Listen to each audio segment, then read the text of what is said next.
প্রিয় দেশবাসী,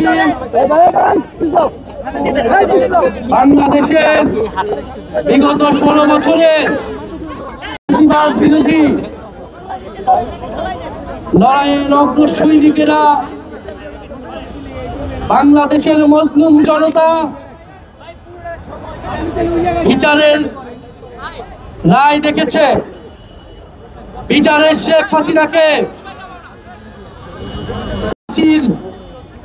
রাষ্ট্রে ঝুলানোর জন্য আদালত রায় দিয়েছে। আমরা ট্রাইব্যুনালের রায়কে স্বাগত জানিয়েছি, কিন্তু আমরা আজকে রাজপথে নেমেছি যে এই রায় যাতে অবিলম্বে অতি দ্রুততার সহিত কার্যকর করা হয়, কারণ রায় কার্যকরের মধ্য দিয়েই বাংলাদেশের মানুষ ইনসাফ পাবে। শেখ হাসিনার এই রায় কোন রাজনৈতিক প্রতিশোধ নয়। শেখ হাসিনার এই রায় বাংলাদেশের মজলুম নির্যাতিত জনগণের প্রতি ন্যায় বিচার। আমরা সেই ন্যায় বিচারের জন্য জুলাই আগস্টে রাজপথে নেমেছিলাম। ফলে শেখ হাসিনাকে দেশে ফিরিয়ে আনতে যত ধরনের কূটনৈতিক রাজনৈতিক তৎপরতা করা প্রয়োজন, এই অন্তর্বর্তী সরকার সেই তৎপরতা শুরু করবে বলে আমরা আশা করছি। আমরা দেখতে পাচ্ছি যে নির্বাচনকে সামনে রেখে রাজনৈতিক দলগুলো নানা ধরনের তৎপরতা শুরু হয়েছে। আমরা আহ্বান জানাবো বাংলাদেশের মানুষের সাথে জুলাই গণঅভ্যুত্থানের সাথে প্রতারণা করে কেউ বিচারের ব্যাপারে আপোষ করবেন না, তাহলে বাংলাদেশের জনগণ আপনাদের কোনোদিনই ক্ষমা করবে না।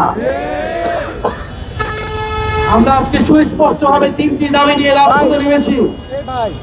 প্রথমত, শেখ হাসিনাকে দেশে ফিরিয়ে এনে দ্রুত রায় কার্যকর করতে হবে। দ্বিতীয়ত, শুধু শেখ হাসিনা নয়, দল হিসেবে আওয়ামী লীগের বিচার নিশ্চিত করতে হবে এবং জাতীয় পার্টি সহ আওয়ামী লীগের সহযোগী যে দলগুলো রয়েছিল তারাও সমান অপরাধী এবং তাদেরকেও বিচারের আওতায় আনতে হবে।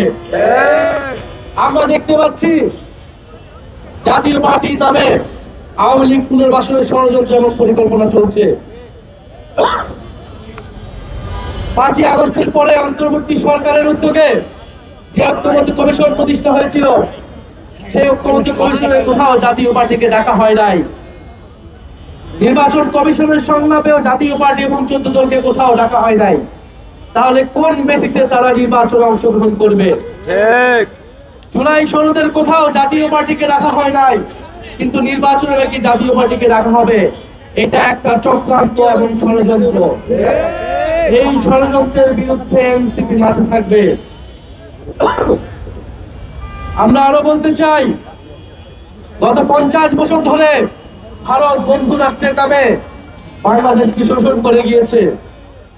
গত 15 বছর ভারতের প্রত্যক্ষ এবং পরোক্ষ সহায়তায় বাংলাদেশের ফ্যাসিবাদ চেপে বসেছিল।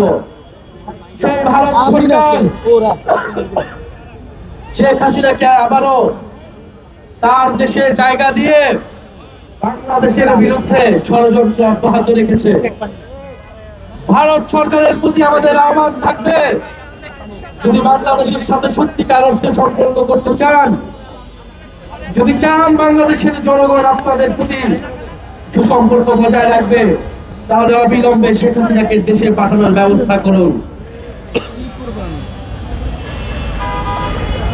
ভারত বাংলাদেশ প্রত্যাবর্তন চুক্তি হিসেবে বাংলাদেশে মানবতা বিরোধী অপরাধীকে বাংলাদেশ সরকার চাইতে পারে এবং ভারত সেখানে বাধা দিতে পারে না। ফলে আমরা আশা করব যে শেখ হাসিনাকে ফেরত দিয়ে বাংলাদেশের সাথে ভারত নতুন করে সম্পর্ক স্থাপন করবে। ভারত শুধু শেখ হাসিনাকে আশ্রয় দেয়নি, বাংলাদেশে যে আওয়ামী লীগ অস্থিতিশীলতা এবং ষড়যন্ত্র করছে সেটাকেও পরোক্ষভাবে সমর্থন দিয়ে যাচ্ছে।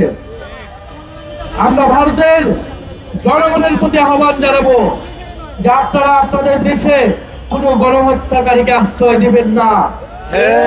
ভারতের ছাত্রদের প্রতি আহ্বান জানাবো, জুলাই আগস্টে যেভাবে আপনারা আমাদের সমর্থন জানিয়েছিলেন, একইভাবে আপনারা আমাদের এই বিচারের আন্দোলনকে সমর্থন জানান এবং আপনারা দাবি উঠান যে ভারতের মাটিতে কোনো গণহত্যাকারীর ঠাঁই হবে না।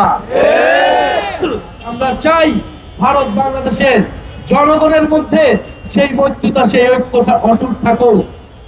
প্রিয় সংগ্রামী বন্ধুগণ, বাংলাদেশে গত 16 বছর ধরে যে গুম হয়েছে, মানবতা বিরোধী অপরাধ হয়েছে, তার বিচার যাতে অব্যাহত থাকে।